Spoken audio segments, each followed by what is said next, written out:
నమస్తే, welcome to Nationalist hub. నియోజకవర్గాల పునర్విభజనకు సంబంధించి ఇప్పుడు తీవ్రమైన చర్చ నడుస్తోంది. ఇప్పటికే తమిళనాడు ముఖ్యమంత్రి స్టాలిన్ లోక్సభలో దక్షిణాది రాష్ట్రాలకు ప్రాతినిధ్యం తగ్గించే విధంగా ఒక ప్రయత్నం జరుగుతోందని, నియోజకవర్గాల పునర్విభజన జనాభా ప్రాతిపదికన చేయడం అంటే అది దక్షిణాది రాష్ట్రాల మెడపై కత్తి లాంటిదేనని వ్యాఖ్యానించారు. దీనికి రియాక్షన్ అమిత్ షా నుంచి వచ్చింది. కేంద్ర హోంశాఖ మంత్రి అమిత్ షా అసలు దక్షిణాది రాష్ట్రాల్లో సీట్లు తగ్గే ప్రసక్తే లేదు, ఇదొక శాస్త్రీయంగా ఈ నియోజకవర్గాల పునర్విభజన అనేది జరగబోతోంది అనేది ఆయన ఇచ్చిన స్టేట్మెంట్. అసలు ఈ డీలిమిటేషన్ ఏంటి, నియోజకవర్గాల పునర్విభజన ప్రక్రియలో ఉన్న మతలబులేంటి, జనాభా ప్రాతిపదికన ఈ డీలిమిటేషన్ జరిగితే నిజంగానే దక్షిణాది రాష్ట్రాలకు అన్యాయం జరుగుతుందా, లేకపోతే కేవలం ఆరోపణ మాత్రమేనా? ఈ వీడియోలో పూర్తిగా నేను ఎక్స్ప్లెయిన్ చేయబోతున్నాను. అండ్ ఈ వీడియోలో ఆల్మోస్ట్ అన్ని ఆర్గ్యుమెంట్స్ కి నేను ఇక్కడ మీ ముందుంచే ప్రయత్నం చేస్తాను. అండ్ అసలు డీలిమిటేషన్ ప్రాసెస్ కి సంబంధించిన కొన్ని కీలకమైన విషయాలను కూడా మీతో పంచుకుంటాను. ఈ వీడియోను పూర్తిగా చూసి మీకు నచ్చితే లైక్ చేయండి, 10 మందికి షేర్ చేయండి, కమెంట్స్ ద్వారా మీ అభిప్రాయాల్ని కూడా మాతో పంచుకోండి. ఇక ఈ వివరాల్లోకి వెళదాం. ఫస్ట్ అసలు డీలిమిటేషన్ అంటే ఏంటి అని చూస్తే, 1947లో భారతదేశం స్వాతంత్రం వచ్చిన తర్వాత, భారతదేశం ఒక యూనియన్ ఆఫ్ స్టేట్స్ గా ఏర్పడిన తర్వాత 1951లో జరిగినటువంటి జనగణనను బేస్ చేసుకొని సెన్సస్ ప్రకారం 1951లో తొలిసారి డిలిమిటేషన్ చేశారు. అంటే మన పార్లమెంట్లో, లోక్సభలో ఎన్ని సీట్లు ఉండాలి అనే అంశానికి సంబంధించి ఒక ప్రాసెస్ చేసి అప్పుడు వాళ్ళు చెప్పిన నెంబర్ ఏంటంటే, అప్పుడు 1951 సెన్సస్ ప్రకారం 36.1 కోట్ల జనాభా ఉంటే 494 నియోజకవర్గాలుగా అప్పుడు నిర్ధారించారు. అండ్ 1961లో కూడా సెన్సస్ జరిగింది. దాని ప్రకారంగా 43.9 కోట్ల జనాభా ఉంటే 522 సీట్లకు దాన్ని పెంచడం జరిగింది. అండ్ 1971లో జరిగినటువంటి సెన్సస్ ని బేస్ చేసుకొని అప్పుడున్న జనాభా 54.8 కోట్లు అయితే మొత్తంగా 542 నియోజకవర్గాల్ని ఫైనలైజ్ చేశారు. ఇక ఆ తర్వాత కాలంలో సిక్కిం రాష్ట్రం భారతదేశంలో విలీనమైన తర్వాత సిక్కింకి ఒక స్థానాన్ని కేటాయిస్తూ మొత్తం 543 నియోజకవర్గాలుగా లోక్సభలో ఒక అన్ని రాష్ట్రాలకు ప్రాతినిధ్యం ఇస్తూ ఒక ఏర్పాటు జరిగింది. సో 71 తర్వాత కాలంలో భారతదేశానికి అంబాసిడర్లుగా లేకపోతే డిప్లొమాట్స్ గా వెస్టర్న్ ఇన్ఫ్లుయెన్స్ తో కుటుంబ నియంత్రణ అనే మాటని పదే పదే మనలో ఫ్లోట్ చేసే ప్రయత్నం చేశారు. సో ఫ్యామిలీ ప్లానింగ్ ఎక్సర్సైజ్ మొదలైన 70వ దశకంలో అది ఊపందుకుంటున్న సమయంలో ఎమర్జెన్సీ విధించడము, ఆ టైంలోనే సంజయ్ గాంధీ, మనందరికీ తెలుసు అప్పటి నాయకులు ఎవరిని అడిగినా చెప్తారు, 1970వ దశకంలో ఎమర్జెన్సీ పీరియడ్లో సంజయ్ గాంధీ, ఎవరైతే ఇందిరాగాంధీ తనయుడు సంజయ్ గాంధీ బలవంతంగా కుటుంబ నియంత్రణ ఆపరేషన్లు చేసిన సందర్భాలు అనేకం ఉన్నాయి అనే దాని గురించి చాలా మంది చెప్తుంటారు. ఒక వ్యక్తుల హక్కుల హననం జరిగిన సందర్భం అది అనేది అందరికీ తెలిసిన విషయమే. సో అప్పుడు ఫ్యామిలీ ప్లానింగ్ ని సీరియస్ గా ఇంప్లిమెంట్ చేస్తున్న టైం కాబట్టి 1975-76 ఆ సమయంలో పార్లమెంట్ లో తీసుకున్న నిర్ణయం ఏంటంటే, ఇప్పుడే ఫ్యామిలీ ప్లానింగ్ ని మనం పెంచుతున్నాం కాబట్టి సో జనాభా ప్రాతిపదికన ఈ సెన్సెస్ ని బేస్ చేసుకోకుండా ఒక 25 సంవత్సరాల పాటు ఈ నియోజకవర్గాల పునర్విభజనని ఆపాలి అని నిర్ణయం తీసుకున్నారు. సో అంటే 25 సంవత్సరాలు, 75 నుంచి 2000 సంవత్సరం వరకు కూడా నియోజకవర్గాల పునర్విభజన జరగకూడదు అని అప్పుడు నిర్ధారించడం జరిగింది. అప్పుడు ఒక రాజ్యాంగ సవరణ తీసుకొచ్చారు. సో 2000 సంవత్సరంలో మళ్ళీ దీనికి సంబంధించి కసరత్తు మొదలు పెట్టాలనుకుంటున్న టైంలో 2001లో మళ్ళీ అదే అంశం జనాభా ప్రాతిపదికన సో ఈ ఫ్యామిలీ ప్లానింగ్ ఇంకా పూర్తిగా మనం ఇంప్లిమెంట్ చేయట్లేదు అనే దృక్పథంతో సో ఇప్పుడు మనం డీలిమిటేషన్ చేయకూడదు అని అప్పుడు మళ్ళీ ఒక 25 ఇయర్స్, ఇంకొక 20 సంవత్సరాలు పోస్ట్పోన్ చేస్తూ నిర్ణయం తీసుకోవడం జరిగింది. 84th కాన్స్టిట్యూషన్ అమెండ్మెంట్ చేసి సో 2026లో డీలిమిటేషన్ చేసి నియోజకవర్గాల పునర్విభజన జరపాలి అనేది ఒక లెక్కకి తీసుకురావడం జరిగింది. అంటే ప్రతి 10 సంవత్సరాలకి జనాభా గణన జరుగుతోంది, జనగణన సెన్సస్ నిర్వహిస్తూ ఉంటారు. బట్ 2021లో సెన్సస్ జరగలేదు, ఎందుకంటే అప్పుడు కోవిడ్ టైము సో ఇవన్నీ ఉండడం వల్ల లేట్ అవుతూ వచ్చింది. సో ఇప్పటి వరకు కూడా సెన్సస్ నిర్వహించలేదు. సో మనం ఇప్పుడు 2011లో చేసినటువంటి జనగణనను బేస్ చేసుకునే మనం చాలా వరకు లెక్కలు మాట్లాడుతున్నాం, ఆ జనాభా లెక్కలనే మనం ప్రాతిపదికగా తీసుకుంటున్నాం. సో ఇప్పుడు ఏంటంటే మొన్నీ మధ్యనే ఉమెన్ రిజర్వేషన్ బిల్ తీసుకురావడము, సో 33% పార్లమెంట్లో లేదా అసెంబ్లీల్లో చట్టబద్ధంగా మహిళలకు రిజర్వేషన్ కల్పించాలనే ఒక నిర్ణయం ఆ బిల్ని పాస్ చేయడంతో సో ఇప్పుడు మహిళలకు రిజర్వేషన్లు ఇవ్వాలి కాబట్టి 33% రిజర్వేషన్లు ఏ నియోజకవర్గాల్లో ఇవ్వాలి అని తెలియాలి అని అంటే డీలిమిటేషన్ జరగాలి. అండ్ జనాభా గణన ఆధారంగానే ఈ డీలిమిటేషన్ జరగాలి కాబట్టి సో 2025-26లోనే ఇప్పుడు జనాభా గణన సెన్సస్ నిర్వహించి తదనుగుణంగా డీలిమిటేషన్ ప్రక్రియ కూడా చేయాలని కేంద్ర ప్రభుత్వం యోచిస్తోంది. సో ఇప్పుడు గొడవంతా ఏంటంటే దక్షిణాది రాష్ట్రాలు ఫ్యామిలీ ప్లానింగ్ ని చాలా సమర్థవంతంగా అమలు పరిచాయి. సో మేము జనాభాను కంట్రోల్ చేస్తూ వచ్చాము. అదే ఉత్తరాది రాష్ట్రాలు జనాభాను కంట్రోల్ చేయలేదు. సో జనాభా ప్రాతిపదికన ఇప్పుడు నియోజకవర్గాల పునర్విభజన జరిగితే నార్త్ ఇండియన్ స్టేట్స్ కి ఎక్కువ సీట్లు వస్తాయి, సౌత్ ఇండియన్ స్టేట్స్ దీనికి నష్టపోతాయి అనేది ఇప్పుడు స్టాలిన్ లాంటి నాయకుడు చేస్తున్నటువంటి ఆర్గ్యుమెంట్. నిజానికి జనాభా ప్రాతిపదికన ఈ నియోజకవర్గాల పునర్విభజన జరగడం వల్ల దక్షిణాది రాష్ట్రాలకు అన్యాయం జరుగుతుందన్న ఆర్గ్యుమెంట్ ని తీసుకొస్తున్నారు. జనాభా ప్రాతిపదికన డీలిమిటేషన్ జరగకూడదా అనేది ఒక క్వశ్చన్. నిజానికి మనకు రాజ్యాంగం ఏం చెబుతోంది అని అంటే ఆర్టికల్ 82 ప్రకారం రాజ్యాంగం చెబుతున్నది నేను చదువుతున్నాను. The number of seats in the House of the People and the division of each state into constituencies should be adjusted after each census. జనాభా సెన్సస్ ఆధారంగానే రాష్ట్రాల్లో కానివ్వండి కేంద్రంలో కానివ్వండి ఈ హౌస్లో ఏదైతే హౌస్ ఆఫ్ ద పీపుల్లో అంటే లోక్సభలో ఎన్ని సీట్లు ఉండాలని నిర్ధారించాలనేది మనకు రాజ్యాంగం చెబుతున్నమాట. కానీ వీళ్ళేమో జనాభా ప్రాతిపదికన తీసుకోకూడదు అని అంటున్నారు. జనాభా ప్రాతిపదికన కాకుంటే ఇంకా ఏ ప్రాతిపదికన నియోజకవర్గాలను నిర్ణయించాల్సి ఉంటుంది అనే దానికి సమాధానం లేదు. సో ఇప్పుడు ఇంకో ఆర్గ్యుమెంట్ ఏంటంటే వీళ్ళు చెప్తున్న లెక్క ప్రకారమే ఇప్పుడు మనం అనివార్యంగా ఇప్పుడు నియోజకవర్గాల పునర్విభజన జరగాలి. ఎందుకంటే 1971లో నియోజకవర్గాల పునర్విభజన చేసుకుని 543 సీట్లు అని నిర్ధారించుకున్నాం. అదే 543 సీట్లు ఈవెన్ 2024లో కూడా మనం అదే నంబర్తో ఉన్నాం. నిజానికి జనాభా అప్పటికి ఇప్పటికి ఎంత వ్యత్యాసం ఉంది అని అంటే ఆ రోజు 54.8 కోట్ల జనాభా ఉన్నప్పుడు 543 సీట్లు ఉన్నాయి. ఈ రోజు 2025కి ఒక అంచనా ప్రకారం 141 కోట్ల జనాభా ఉండబోతోంది. సో 141 కోట్ల జనాభాకి ఇదే 543 సీట్లు ఉంటాయా? ఎంత మేర సీట్లను పెంచుకోవాలి అనేది లెక్క. ఇప్పుడు కొత్త పార్లమెంట్ భవనంలో 888 మంది కూర్చోవడానికి వీలుగా ఒక ఏర్పాటు చేశారు కొత్త పార్లమెంట్ భవనంలో అనేది మనకు తెలుస్తున్న విషయం. అంటే సుమారు 840 వరకు నియోజకవర్గాలు ఉండే అవకాశం ఉంది. సో 543 నుంచి 840-850 శాస్త్రీయ పరంగా ఒక కాన్సెన్సస్ తోటి నియోజకవర్గాల పునర్విభజన జరగబోతుంది. ఇది కేవలం నరేంద్ర మోదీయో లేకపోతే కేంద్ర ప్రభుత్వంలోని అమిత్ షానో చేస్తారా అంటే కాదు. దీనికి ఒక డీలిమిటేషన్ కమిషన్ ఏర్పాటు చేస్తారు. ఆ కమిషన్ అన్ని రాష్ట్రాల్లోని పరిస్థితులని పరిగణలోకి తీసుకొని ఆయా ప్రాంతాలని పరిగణలోకి తీసుకొని వాళ్లకు ఎటువంటి ఇబ్బంది లేకుండా అంటే జనాభా ప్రాతిపదికన తీసుకొని దీన్ని ఒక శాస్త్రీయంగా ఈ ప్రక్రియ జరగబోతోంది.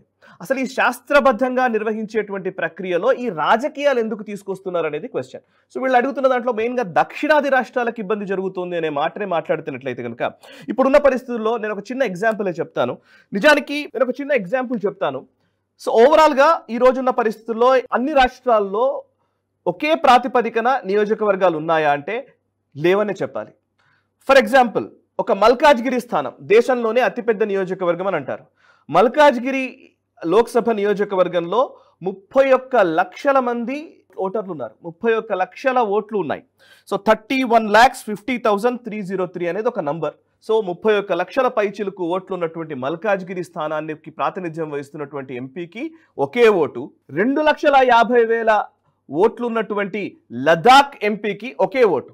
సేమ్ 543లో ఆయనకు ఎంత విలువ ఉంటుందో మల్కాజ్గిరి ఎంపీకి అంతే విలువ ఉంటుంది. So there is no difference. ఇట్లా లెక్కేస్తే 31 లక్షల ఓట్లు ఉన్నటువంటి నియోజకవర్గంగా ఇప్పుడు మల్కాజ్గిరి ఉంది కదా. సో మీకు ఓవరాల్గా ఒక మేఘాలయలో 2 సీట్లు ఉన్నాయి. మేఘాలయ రాష్ట్రం మొత్తం పాపులేషనే 29 లక్షలు అండ్ మణిపూర్ మొత్తం రాష్ట్రపు పాపులేషనే 25 లక్షలు. ఇది 2011 సెన్సస్ ప్రకారం. సో ఇప్పటికీ కొంత పెరిగి ఉండవచ్చు. బట్ ఒక నియోజకవర్గం ఒక మల్కాజ్గిరి ఎంపీ స్థానంలో ఉన్నటువంటి ఓటర్ల సంఖ్య ఈజ్ ఈక్వలెంట్ టు ఒక రాష్ట్రపు జనాభా. మేఘాలయ లేకపోతే మణిపూర్ ఇట్లాంటి ప్లేస్లోకి వెళ్తే సో మణిపూర్కి 2 సీట్లు ఉన్నాయి అండ్ మేఘాలయకి 2 సీట్లు ఉన్నాయి. సో ఇక్కడ మల్కాజ్గిరి ఒకటే సీట్ అండ్ లడాక్ 2.5 లక్షల జనాభా ఉంది, కాకపోతే ఒకటే సీటు. ఆ ఒక్క రిప్రజెంటేటివ్ లదాఖ్ ఎంపీకి ఎంత వాల్యూ ఉంటుందో మల్కాజ్గిరి ఎంపీకి కూడా అంతే వాల్యూ ఉంటుంది నిజానికి, అంటే కాన్స్టిట్యూషన్ పరంగా ఓటు పరంగా. సో ఇది పరిస్థితి. సో ఇది ఏ శాస్త్ర ప్రకారం చేశారు, ఎలా చేశారు అని అంటే అది ఇంతకు ముందున్న నాయకులు, ఇంతకు ముందున్న వ్యక్తులనే అడగాల్సి ఉంటుంది. సరే, ఈ నియోజకవర్గాలు అనేవి ఎప్పుడో 1971లో చేసిన నియోజకవర్గాల పునర్విభజన కాబట్టి దాన్ని అలా కంటిన్యూ చేసుకుంటూ వచ్చాం. సో ఇప్పుడు ఖచ్చితంగా మార్చాల్సిన సందర్భం అయితే వచ్చింది. సో ఇందులో ఎవరికి అన్యాయం జరుగుతుంది అని లెక్క వేస్తే నిజానికి పాపులేషన్ పరంగా చూసినా కూడా ఇప్పుడు వీళ్ళు అంటున్నది ఏంటంటే ఉత్తరప్రదేశ్లో నంబర్ పెరుగుతాయి, 80 సీట్లు ఉన్నాయి ఉత్తరప్రదేశ్లో ఇప్పటికే, ఇప్పుడు అవి 120 దాకా వెళ్ళిపోతాయి. సో మాకు వాళ్ళకి ఎంత వ్యత్యాసం వస్తుంది అని అడుగుతున్నారు.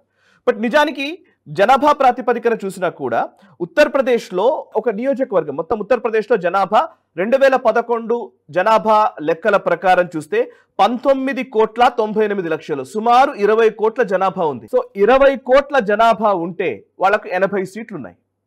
అదే తమిళనాడు విషయానికి వస్తే తమిళనాడు 7,21,00,000 మంది జనాభా ఉన్నారు, కానీ 39 సీట్లు ఉన్నాయి. 7,21,00,000కి 39 సీట్లు ఉన్నాయి. అదే 20 కోట్ల జనాభాకి 80 సీట్లు ఉన్నాయి. మీరు యావరేజ్గా తీస్తే అంటే తమిళనాడులో 39 సీట్లు ఉన్నాయి, జనాభా లెక్క ప్రకారం తీస్తే యావరేజ్గా ఒక నియోజకవర్గానికి తమిళనాడులో 18,49,000 మంది ఓటర్లు ఉన్నట్టుగా లెక్క. 18,49,000.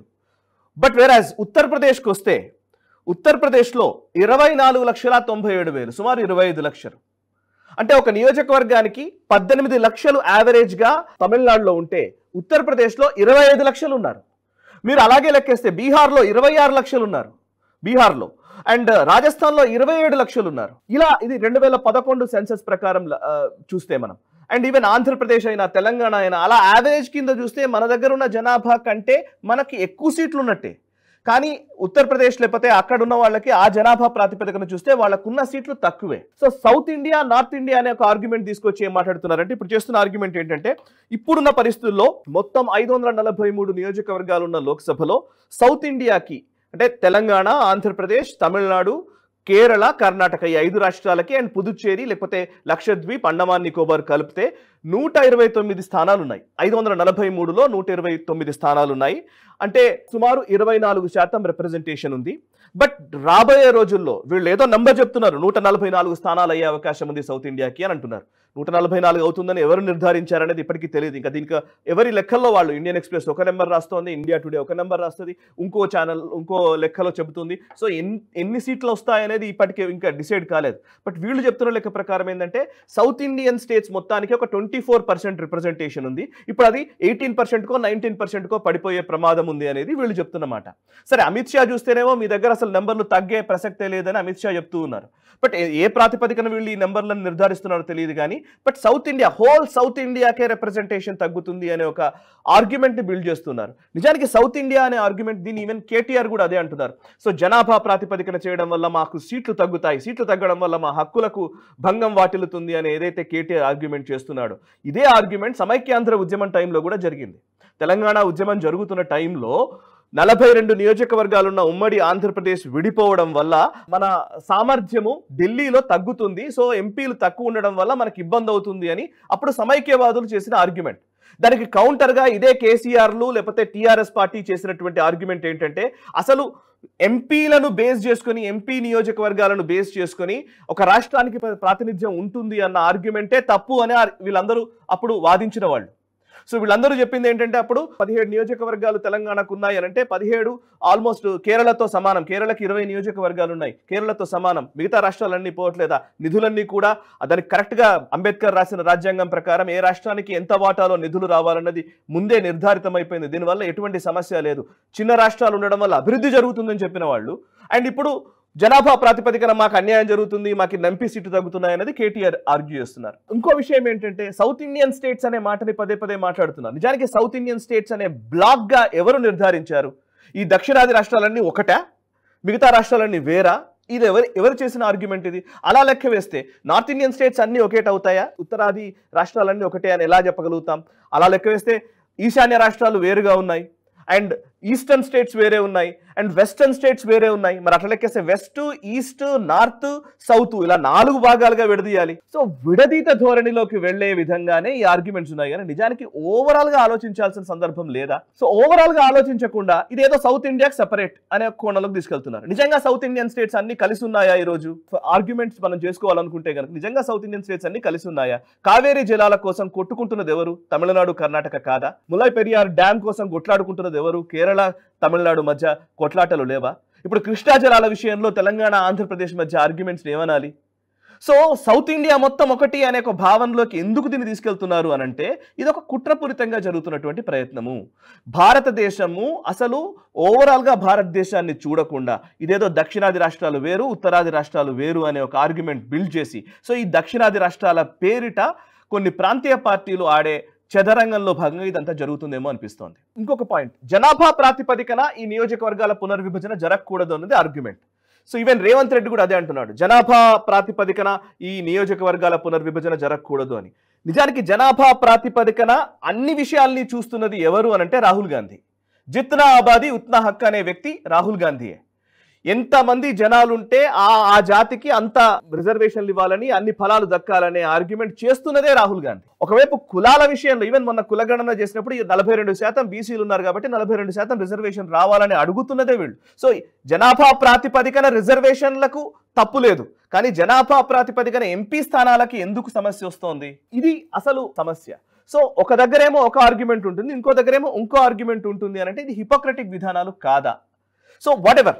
సో ఇప్పుడు ఈ జరుగుతున్న మొత్తం ప్రాసెస్ 2026 ఖచ్చితంగా చేయాల్సిన ప్రాసెస్. దీంట్లో శాస్త్రబద్ధంగా డీలిమిటేషన్ కమిషన్ ఏర్పాటు చేసి ఆ కమిషన్ అందరి అభిప్రాయాలు సేకరించి అన్ని ప్రాంతాలని పరిగణలోకి తీసుకొని అన్ని అంశాలని పరిగణలోకి, ఫర్ ఎగ్జాంపుల్ నేను చెప్పినట్టు ఇప్పుడు ఇందాక లదాఖ్లో ఉన్న స్థానానికి లేకపోతే మల్కాజ్గిరి పార్లమెంట్ నియోజకవర్గానికి మల్కాజ్గిరిని మేబీ 2-3 నియోజకవర్గాలు అవ్వచ్చు, లేకపోతే ఆయా రాష్ట్రాల్లో కొంత చేరికలు, మార్పులు, చేర్పులు ఉండవచ్చు. అండ్ రిప్రజెంటేషన్ ఖచ్చితంగా ఒక రాష్ట్రానికి ఉండాలి కాబట్టి ఇచ్చే అవకాశాలు పెరగవచ్చు. సో ఒక శాస్త్రబద్ధంగా ఈ నియోజకవర్గాల పునర్విభజన జరగాలి, ఇది మనం కోరుకోవాల్సిన విషయం. అంతేకాని నార్త్ ఇండియా, సౌత్ ఇండియా లేకపోతే ఆ రాష్ట్రం ఇలాగా ఈ రాష్ట్రం అలాగా అని మాట్లాడే ధోరణిని మానుకోవాలనేది నా అభిప్రాయం. So what ever it may be, so రాబోయే రోజుల్లో ఇది ఒక పెద్ద దుమారం రేపే అవకాశమే కనబడుతోంది. సో సౌత్ వర్సెస్ నార్త్ అనే ఆర్గ్యుమెంట్ ఎవరైనా చేస్తే మాత్రం ప్లీజ్ ఈ వీడియోని షేర్ చేయండి అండ్ ఈ వీడియోలో ఉన్న ఇన్ఫర్మేషన్ని 10 మందికి పంచుకునే ప్రయత్నం చేయండి. నచ్చితే లైక్ చేయండి, కమెంట్స్ ద్వారా మీ అభిప్రాయాలను కూడా మాకు తెలియజేయండి. మనసా వాచా కర్మణ దేశహితం కోసం పరితపించే నేషనలిస్ట్ గ్రూప్ ఆఫ్ ఛానల్స్ ని సబ్స్క్రైబ్ చేసుకొని జాతీయవాద జర్నలిజాన్ని ప్రోత్సహించండి. Thank you very much. ఈ వీడియో మీకు నచ్చినట్టయితే లైక్ చేయండి, 10 మందికి షేర్ చేయండి, అలాగే కామెంట్ల రూపంలో మీ అభిప్రాయాలను మాతో పంచుకోండి. Nationalist hub group of channels ను సబ్స్క్రైబ్ చేసుకుని తెలుగునాట జాతీయవాద జర్నలిజాన్ని ప్రోత్సహించండి. ఈ వీడియో కింద ఉన్న బెల్ ఐకాన్ పై క్లిక్ చేయడం మర్చిపోవద్దు.